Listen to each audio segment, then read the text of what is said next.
Brittany Cole with Career Thrivers, DEI leadership development firm. We're seeing a very strategic attack on diversity, equity, and inclusion. Kentucky most recently removing from their public institutions, DEI offices, and even you mentioned businesses, the Fearless Fund, that lawsuit that will be instrumental. What advice would you share with corporate leaders on how to continue their intention, that 2021 energy on staying committed to DE&I, and what is the administration doing to help to combat this attack?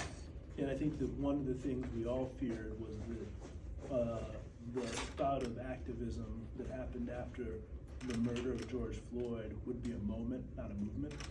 And I think the goal for us has to be that we know that in all movements, you see zigs and zags. As my old boss, President Obama, likes to say, that the arc of our moral universe bends towards justice, but it often zigs and zags. And we're experiencing one of those zigs and zags right now when it comes to the attacks on diversity, equity, and inclusion.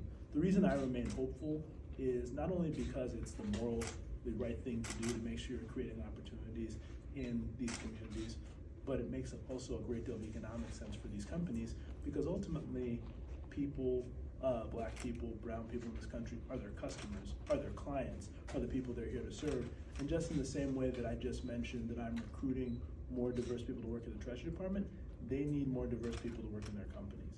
They need to invest in these communities, because that's how you grow your clients as well. So part of what we're doing with Vice President Harris is investing in this thing we call the Economic Opportunity Coalition, which is a coalition of businesses that are working to advance the goals of diversity, equity, and inclusion all over the country, both in rural and urban America, and making commitments around both providing access to capital to businesses. And I mentioned earlier that we're seeing a historic number of Black-owned small businesses start. So how do they, the thing they need is they need money to grow those businesses.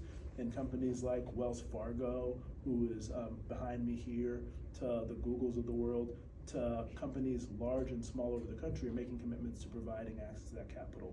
But in addition to capital, when I sit down with small business leaders, the other thing they need is customers. And the best customers are big businesses and the federal government.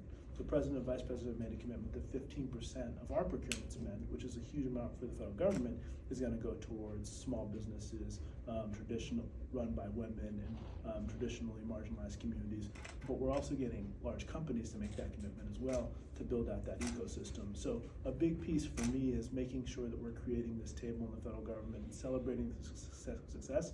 Oftentimes, when you're standing out by yourself, it's a lot harder than when you're standing out with a group and a collective group, and we're trying to make sure that we support that going forward.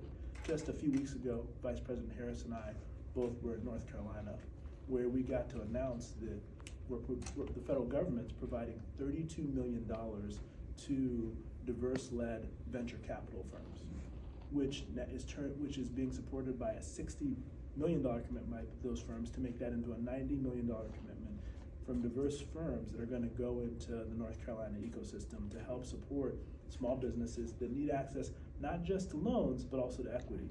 So we're trying to use federal dollars to support this to make sure that it wasn't a moment, but in fact it is a movement of moving capital and opportunity into these communities where you've had talent for a long time, but you've lacked opportunity. This isn't only in the interest of Black and brown communities, but it's the interest of America, because that's the way that we grow an economy that works for all Americans. And that's why I remain hopeful despite the challenges that we're seeing right now. Thank you. Andy Smith, ASG News, Monroe, Louisiana.